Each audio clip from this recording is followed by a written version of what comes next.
Արմեդիա YouTube-յան ալիքում ԱՄՆ գլխավոր լուրերն են, ես Հարություն Մինասյանն եմ, բարև ձեզ։ Սկսենք արտակարգ լուրերով, այսօր զինված երիտասարդը փորձել է մոտենալ Կապիտոլիումի շենքին։ Բարեբախտաբար ոստիկանության արագ արձագանքի շնորհիվ կրակոցներ չեն հնչել եւ տուժածներ չկան։ Կապիտոլիումի ոստիկանության փոխանցմամբ 18-ամյա տղամարդը սպիտակ Mercedes մակնիշի SUV ավտոմեքենան կայանել է Մերիլենդ ավենյուի վրա։ Դուրս է եկել մեքենայից, ձեռքին լիցքավորված որսորդական հրացան եւ սկսել է վազել դեպի Կապիտոլիումի արևմտյան ճակատ, աստիճանների ուղղությամբ։ Ոստիկանները նկատել են նրան, հրահանգել են վայր դնել զենքը եւ պառկել գետնին, կասկածյալը ենթարկվել է հրահանգներին ու տեղում ձերբակալվել։ Ոստիկանությունը հայտարարել է, որ շարժառիթը դեռևս պարզված չէ։ Կոլորադոյում տեղի է ունեցել խոշոր շղթայական վթար, որի հետևանքով զոհվել է 4 մարդ, իսկ շուրջ 3 տասնյակ անձինք տեղափոխվել են հիվանդանոց։ Դեպքը գրանցվել է միջպետական 25 մայրուղու վրա Պուեբլո քաղաքից հարավ։ Կոլորադոյի նահանգային պարեկային ծառայության ներկայացուցիչ մայոր Բրայան Լայոնսի խոսքով տեսանելիությունը գրեթե զրոյական էր։ Վթարներին ներգրաված է եղել ավելի քան 30 տրանսպորտային միջոց, այդ թվում 6 բեռնատար կիսակցորդ։ Ճանապարհի երկու ուղղություններով էլ բախումներ են գրանցվել, սակայն հարավային ուղղությամբ վթարները հիմնականում սահմանափակվել են նյութական վնասով։ Ընդհանուր 29 մարդ է տեղափոխվել հիվանդանոց տարբեր աստիճանի վնասվածքներով, թեթևից մինչև ծանր։ Վթարների պատճառները քննվում են։ Իրավապահները նշել են, որ սահմանափակ տեսանելիությունը կդիտարկվի որպես հիմնական գործոններից մեկը, սակայն հնարավոր են նաև այլ պատճառներ։ Հյուսիսային Կալիֆոռնիայի Քասլ Փիքում ձնահոսքի հետևանքով 16 լեռնադահուկորդ մնացել է ձյան տակ, 6-ին հաջողվել է հայտնաբերել ողջ, մինչդեռ եւս 10-ը շարունակում են համարվել անհետ կորած։ Դեպքը տեղի է ունեցել Լեյք Թաոուից հյուսիս-արևմուտք։ Շերիֆի գրասենյակի ներկայացուցիչ Էշլի Քուադրոսի փոխանցմամբ օգնության համար ներգրավված են 46 արտակարգ ծառայությունների աշխատակիցներ։ Մասնագետները նախապես զգուշացրել էին, որ Սիերա Նևադայի կենտրոնական հատվածում, ներառյալ Մեծ Թաոուի շրջանում, ձնահոսքի վտանգը բարձր է։ Դա պայմանավորված էր արագ կուտակվող ձյան շերտով, որոնք ծանրացրել էին արդեն իսկ խոցելի հիմքը։ Քասլ Փիքը 2777 մետր բարձրությամբ գագաթ է եւ հայտնի է որպես արտաճանապարհային դահուկասահքի տարածք։ Նշեմ, որ Միացյալ Նահանգներում ամեն ձմեռ միջինում 25-ից 30 մարդ է զոհվում ձնահոսքի հետևանքով։ Քննիչներն ու փրկարարները շարունակում են որոնողական աշխատանքներ անհետ կորածներին գտնելու ուղղությամբ։ Նորթ Հոլիվուդում Բրբանկ բուլվարի եւ Վայլանդ ավենյուի հատվածում Ցիրկուս Լիկյորի հարևանությամբ ավտոմեքենան բախվել է էլեկտրական սյանը եւ բռնկվել։ Նախնական տեղեկություններով մեքենան, որը ենթադրաբար էլեկտրական է եղել, բախման պահին անմիջապես է բռնկվել։ Լոս Անջելեսի քաղաքային հրշեջ ծառայության ուժերը ժամանել են դեպքի վայր ու աշխատել պաշտպանական դիրքից հաշվի առնելով, որ էլեկտրական մեքենաների հրդեհների հետ կապված բարձր ռիսկեր են լինում։ Այս պահին պաշտոնական տվյալներ չկան վիրավորների կամ վթարի պատճառների մասին։ Մասնագետները նշում են, որ էլեկտրական մեքենաների հրդեհները պայմանավորված լիթիում-իոնային մարտկոցներով այրվում են ավելի բարձր ջերմաստիճանով եւ հաճախ պահանջում են հատուկ մարտավարություն մարելու համար։ Դեպքի հանգամանքները ճշտվում են։ Նոր մանրամասներ են ի հայտ եկել Ռոդ Այլենդ նահանգի Փոթակեթ քաղաքում ավագ դպրոցի սաների հոկեյի մրցաշարի ժամանակ տեղի ունեցած կրակոցների վերաբերյալ։ Ըստ ականատեսների, հարձակվել է մոտ 10-ից 11 կրակոց։ Ոստիկանության տվյալներով զոհվել է 2 մարդ, 3-ը տեղափոխվել են հիվանդանոց ծայրահեղ ծանր վիճակում, հրաձիգն էլ ինքնասպան է եղել։ Իրավապահները միջադեպը բնութագրել են որպես նպատակային ընտանեկան վեճ։ Կրակողը 56-ամյա Ռոբերտ Դորգանն է։ Նրա որդին մասնակցում էր մրցաշարին որպես Նորթ Պրովիդենս Հայ Սքուլի խաղացող։ Ըստ հրապարակված տեղեկությունների նա նախկինում փոխել էր սեռը եւ օգտագործում էր այլ անուն։ Դատական փաստաթղթերում նշվում է, որ գենդերային անցման թեման եղել է ընտանեկան իրավական վեճերի մաս տարիներ առաջ, ներառյալ ամուսնալուծության գործընթացը։ Սակայն իրավապահները չեն հայտարարել, որ նրա գենդերային ինքնությունը որևէ ուղղակի կապ ունի տեղի ունեցած հանցագործության շարժառիթի հետ։ Լրագրողական եւ առհասարակ պրոֆեսիոնալ մոտեցման մեջ ընդունված է անձի գենդերային ինքնությունը հիշատակել միայն այն դեպքում, երբ այն փաստացի առնչվում է գործի էական հանգամանքներին կամ պաշտոնապես հաստատված է որպես շարժառիթի մաս։ Այս պահին դեպքը դիտարկվում է որպես ընտանեկան կոնֆլիկտ։ Զոհվածները եղել են նրա 23-ամյա որդին ու նախկին կինը։ 3 վիրավոր շարունակում են մնալ հիվանդանոցում ծայրահեղ ծանր վիճակում։ Քննիչները ուսումնասիրում են նաև Դորգանի սոցիալական ցանցերում արված կիրառումները։ Դեպքից 1 օր առաջ նա հրապարակել էր սպառնալիք պարունակող մեկնաբանություններ։ Նրա առցանց ակտիվությունը ներառում է նաև ծայրահեղական եւ ատելության բնույթի արտահայտություններ, որոնք այժմ քննության շրջանակում են։ Ոստիկանապետ Թինա Գոնսալվեսը նշել է, որ դեպքի պահին մեկ քաղաքացի մյուս խաղացողներից մեկի հայրը փորձել է վնասազերծել հրաձիգին։ Ականատեսների խոսքով նրան հաջողվել է ժամանակավորապես խլել զենքը, սակայն կասկածյալի մոտ եղել է նաև երկրորդ հրազենը։ Երկու զենքն էլ դեպքի վայրից արգելավվել են։ Քննիչները շարունակում են վերականգնել դեպքի ամբողջական պատկերը, մինչ այս պահը շարժառիթի վերաբերյալ վերջնական եզրակացություն չի հրապարակվել։ Արիզոնայում անհետացած Նենսի Գաթրի գործով նոր զարգացում կա, սակայն սպասված բեկումը չկա։ Փիմաշրջանի շերիֆի վարչությունը հայտնել է, որ ձեռնոցներից վերցված ԴՆԹ-ն, որն ուղարկվել էր ՀԴԲ-ի ազգային տվյալների բազա, համընկնում չի տվել։ ԴՆԹ-ն ստացվել էր Գաթրիի տնից մոտ 2 մղոն հեռավորության վրա հայտնաբերված ձեռնոցներից։ Դրանք տեսքով համապատասխանում են այն ձեռնոցներին, որոնք երևում էին կասկածյալի վրա դռան տեսախցիկի տեսագրությունում։ Հետաքննիչների փոխանցմամբ հայտնաբերվել է անհայտ տղամարդու ԴՆԹ։ Բազան սովորաբար կարող է արդյունք տալ, եթե տվյալ անձը նախկինում ձերբակալվել է որոշ հանցագործությունների համար եւ ԴՆԹ նմուշ է հանձնել։ Շերիֆի վարչությունը նաեւ հայտնել է, որ քննիչները փորձում են հայտնաբերել Գաթրիի սրտի փեյսմեյքերը։ Նրանք աշխատում են արտադրող ընկերության եւ տեխնիկական մասնագետների հետ։ Իրավապահ աղբյուրները հայտնել են, որ որոնողական աշխատանքներում օգտագործվում է հատուկ սարք, որը կարող է փեյսմեյքերից որսալ հնարավոր ազդանշաններ։ Քննիչները նաև համագործակցում են Walmart-ի հետ պարզելու, ով է գնել այն պայուսակը, որը կասկածյալը կրում էր դռան տեսախցիկի տեսագրությունում։ Փիմաշրջանի շերիֆ Քրիս Նանոսը նշել է, որ այդ ուսապարկը ամենամեծ հույս ներշնչող հետքերից մեկն է գործի շրջանակում։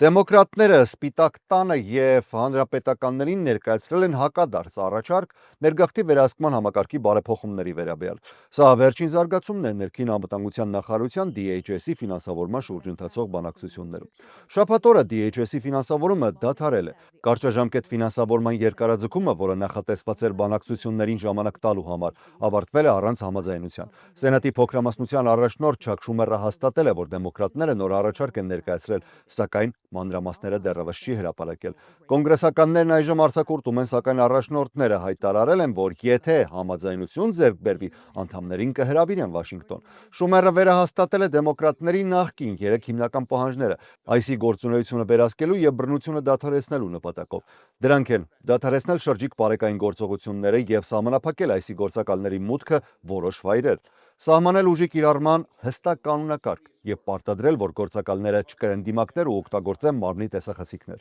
Շումերի խոսքով սրանք ողջամիտ առաջարկներ են, սակայն հանրապետականները դիմակների արգելքի պահանջին կտրուկ դեմ են, այն համարելով անվտանգության հարց։ Նախագահ Դոնալդ Թրամփը Air Force One-ում լրագրողների հետ զրույցում ասել է, որ պատրաստ է այս շաբաթ հանդիպել դեմոկրատների հետ, բայց նշել է, որ չի հավանում որոշ պահանջներ, որոնք նրանք առաջ են քաշում։ Եթե այդուամենայնիվ համաձայնություն ձեռք չբերվի, օրենսդիրները նախատեսում են վերադառնալ Վաշինգտոն փետրվարի 23-ին նախագահի նախատեսված State of Union ուղերձից ընդամենը 1 օր առաջ։ Դաշնային ներգաղթի պաշտոնյաները նախատեսում են ծախսել եւս 38.3 միլիարդ դոլար կալանավայրերի կարողություններն ընդլայնելու համար, մինչև 92,600 մահճակալի։ Միացյալ Նահանգների ներգաղթի եւ մաքսային ծառայությունը ICE գնում է պահեստային շենքեր, դրանք վերափոխում է կալանավորման կենտրոնների։ Նյու Հեմփշիրի հանրապետական նահանգապետ Քելի Այոթը հրապարակել է փաստաթուղթ, որի համաձայն ICE-ը նախատեսում է ստեղծել 16 տարածաշրջանային կենտրոն, որոնցում կտեղավորվի 1000-ից 1500 կալանավոր։ Այդ կենտրոններում միջին մնալու ժամկետը նախատեսվում է 3-ից 7 օր, որից հետո կտեղափոխվեն հիմնական կալանավայրեր։ Բացի այդ նախատեսվում է կառուցել եւս 8 կալանավայր, որոնք կկարողանան տեղավորել 7000-ից 10000 անձի, միջինում մինչև 60 օր տևողության պահման համար։ Ծրագրի համաձայն բոլոր այս օբյեկտները պետք է գործարկվեն մինչև նոյեմբեր ներգաղթի ծառայությունների կողմից իրականացվող 45 միլիարդ դոլար արժողությամբ ընդլայնման շրջանակում, որը ֆինանսավորվում է նախագահ Դոնալդ Թրամփի վերջերս ընդունված հարկային կրճատումների օրենքով։ Դաշնային տվյալների համաձայն հունվարի կեսերի դրությամբ այսի կալանավայրերում պահվում է ավելի քան 75000 ներգաղթյալ։ Միացյալ Նահանգների զինված ուժերը հայտարարել է, որ հարվածներ է հասցրել Լատինական Ամերիկայի ջրերում թմրանյութերի մաքսանենգության մեջ կասկածվող 3 նավակի։ Հարվածների հետևանքով զոհվել է 11 մարդ։ Սեպտեմբերից ի վեր, երբ վարչակազմը սկսել է թիրախավորել այն անձանց, որոնց անվանում է նարկոահաբեկիչներ, զոհերի ընդհանուր թիվը հասել է առնվազն 145-ի։ Հարավային հրամանատարությունը, ինչպես նախորդ 42 հայտնի հարվածների դեպքում, հայտարարել է, որ թիրախավորել են ենթադրյալ թմրանյութերի մաքսանենգներ հայտնի երթուղիներով շարժվող նավերի վրա։ Ըստ պաշտոնական հաղորդագրության 2 նավ յուրաքանչյուրում 4 մարդ խոցվել են Խաղաղ օվկիանոսի արևելյան հատվածում, երրորդ նավը 3 հոգով խոցվել է Կարիբյան ծովում եւ զինված ուժերն էլ որևէ ապացույց դեռևս չի ներկայացրել, որ նավերն իրականում թմրանյութ էին տեղափոխում, սակայն հրապարակել է տեսանյութեր, որոնցում երևում է նավերի ոչնչացումը։ Միացյալ Նահանգների փոխնախագահ Ջեյդի Վենսն այսօր հայտարարել է, որ Իրանի հետ դիվանագիտական բանակցությունները որոշ առումներով դրական են անցել, քանի որ կողմերը համաձայնել են շարունակել հանդիպումները։ Fox News-ին տված հարցազրույցում նա նշել է, որ նախագահը փորձում է գտնել լուծում, ընդգծելով, որ Իրանը չի կարող ունենալ միջուկային զենք։ Իրանի արտգործնախարար Աբաքչին ասել է, որ կողմերը հասել են ընդհանուր ըմբռնման հիմնական ուղղորդող սկզբունքների շուրջ, նպատակ ունենալով լուծել երկարամյա միջուկային վեճը։ Սակայն նա ընդգծել է, որ դա դեռևս չի նշանակում, որ համաձայնությունը մոտ է։ Ժնևում կայացած բանակցություններից հետո իրանական կողմը նշել է, որ բացվել է նոր հնարավորությունների պատուհան եւ հույս հայտնել, որ գործընթացը կհանգեցնի կայուն ու բանակցված լուծման, որը կծառայի ինչպես անմիջական կողմերի, այնպես էլ տարածաշրջանի շահերին։ Միացյալ Նահանգների հատուկ բանագնաց Ստիվ Վիտկոֆի եւ նախագահ Դոնալդ Թրամփի փեսա Ջարեդ Քուշների մասնակցությամբ անուղղակի քննարկումները, որոնցում ներգրաված է եղել նաեւ իրաքյան կողմը, միջնորդվել է Օմանի կողմից։ Օմանի արտգործնախարար Բադր Ալ-Բուսայդին սոցիալական ցանցերում գրել է, որ դեռևս շատ աշխատանք կա անելու։ ԱՄՆ պաշտոնյաներից մեկը հայտնել է, որ Իրանը առաջիկա 2 շաբաթների ընթացքում կներկայացնի մանրամասն առաջարկներ միջուկային բանակցություններում առկա տարաձայնությունները փակելու նպատակով։ Ի պատասխան նախագահ Թրամփի այն հայտարարության, թե Իրանում ռեժիմի փոփոխությունը կարող է լինել լավագույն լուծումը, երկրի 86-ամյա գերագույն առաջնորդ Այաթոլլա Ալի Խամենեին զգուշացրել է, որ Միացյալ Նահանգների ցանկացած փորձ տապալելու իր կառավարությունը կձախողվի։ Միևնույն ժամանակ Վաշինգտոնը ձգտում է ընդլայնել բանակցությունների շրջանակը, ներառելով ոչ միայն միջուկային ծրագիրը, այլև Իրանի հրթիռային պաշարները։ Թեհրանը, սակայն, պնդում է, որ պատրաստ է քննարկել միայն իր միջուկային ծրագրի սահմանափակումները պատժամիջոցների մեղմացման դիմաց եւ չի հրաժարվի ուրանի հարստացումից, ինչպես նաեւ չի քննարկի իր հրթիռային ծրագիրը։ Նյու Մեքսիկոյի օրենսդիրներն ընդունում են օրենսդրական նախաձեռնություն, որով նախատեսվում է լիարժեք հետաքննություն սկսել Ջեֆրի Էփստեյնի Զորո Ռանչում տեղի ունեցած իրադարձությունների վերաբերյալ։ Ռանչոն, որը գտնվում է Սանտա Ֆեից մոտ 30 մղոն հարավ, հանձնաժողովը նպատակ ունի պարզել, թե ովքեր էին Ռանչոյի հյուրերը, ինչպես նաև պետական պաշտոնյաներից ովքեր կարող էին տեղյակ լինել այնտեղ տեղի ունեցածի մասին կամ նույնիսկ մասնակցած լինել ենթադրյալ անչափահասների սեռական թրաֆիքինգին։ Հանձնաժողովը նախատեսում է լսել տուժածների ցուցմունքները, իսկ օրենսդիրները նաև կոչ են անում տեղական բնակիչներին, եթե ունեն որևէ տեղեկություն, ապա վկայություն տան։ Ավելի վաղ Արդարադատության նախարարությունը հրապարակել է Էփստեյնի գործին առնչվող միլիոնավոր փաստաթղթեր, որոնք նոր լույս են սփռում Ռանչոյում իրականացված գործողությունների վրա։ Փաստաթղթերում նշվում են Էփստեյնի կապերը Նյու Մեքսիկոյի 2 նախկին դեմոկրատ նահանգապետների եւ 1 գլխավոր դատախազի հետ։ Մի շարք քաղաքացիական հայցերում Էփստեյնը մեղադրվել էր Զորո Ռանչում աղջիկների նկատմամբ սեռական բռնություն գործադրելու մեջ։ Տեղացիները տարածքը հաճախ անվանում էին Playboy Ranch։ Սակայն այդ ենթադրյալ հանցագործությունների համար նա երբեք պաշտոնապես մեղադրանք չի ստացել։ Հմուտ մասնագիտացում ունեցող ավելի քան 1000 աշխատողներ ամբողջ Կալիֆոռնիայի պետական համալսարանների համակարգում սկսել են նահանգային մասշտաբով անարդար աշխատանքային պայմանների դեմ գործադուլ։ Մասնակցում են 22 համալսարանների աշխատակիցներ, ներառյալ ջրմուղագործներ, էլեկտրիկներ, օդափոխման եւ ջեռուցման համակարգերի տեխնիկներ, փականագործներ եւ շենքերի սպասարկման այլ մասնագետներ։ Արմիության պնդման մոտ 30 տարի համալսարանական համակարգը աշխատողների զրկել է կանոնավոր քայլային աշխատավարձերի բարձրացումներից, ինչի հետևանքով տասնամյակներ ծառայած աշխատակիցները մնացել են իրենց աշխատավարձային սանդղակի ամենացածր մակարդակներում։ Պաշտոնյաները հայտարարել են, որ դասերը շարունակվում են, համալսարանները կմնան բաց, իսկ գործադուլն էլ նախատեսված է մինչև ուրբաթ։ 84 տարեկան հասակում մահացել է քաղաքացիական իրավունքների առաջնորդ հոգևորական Ջեսի Լուիս Ջեքսոնը, Մարտին Լյութեր Քինգ կրտսերի սաներից մեկը եւ Միացյալ Նահանգների նախագահի պաշտոնի կրկնակի թեկնածուն։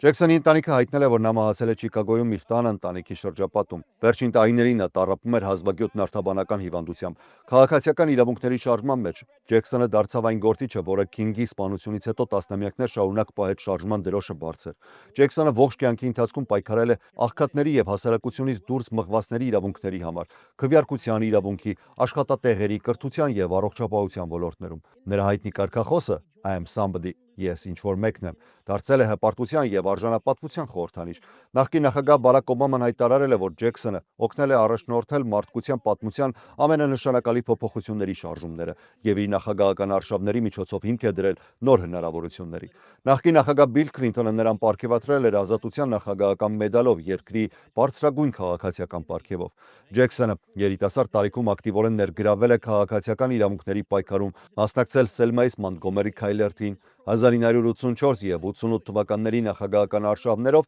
նա դարձավ առաջին սևամորթ քաղաքական գործիչը, որը իրական հաջողություններ գրանցեց ազգային մակարդակով, հաղթելով անգամ մի շարք նախընտրական ընտրություններում եւ բացելով ճանապարհը ապագա առաջնորդների համար։ Ջեքսոնը նաեւ միջազգային դերակատարություն ուներ, մասնակցել է դիվանագիտական առաքելություններին Սիրիայում, Իրաքում եւ Հարավային Աֆրիկայում։ Նրա կյանքը լի էր թե հաղթանակներով, թե հակասություններով, սակայն նա մնաց մի կերպար, որը ձևավորեց ամերիկյան քաղաքականության եւ քաղաքացիական պայքարի կեսդարը։ Այսօր շատերը նրան հիշում են որպես ձայն այն մարդկանց համար, ովքեր ձայն չունեին, եւ որպես առաջնորդ, ով ընդլայնեց այն սահմանները, թե ինչ կարող է հնարավոր լինել Ամերիկայի Միացյալ Նահանգներում։ Դե ինչ, այսքանն ենք առանձնացրել այսօրվա լրահոսից։ Ես Հարություն Մինասյանն եմ, շնորհակալ եմ ուշադրության համար։ Առողջ եղեք։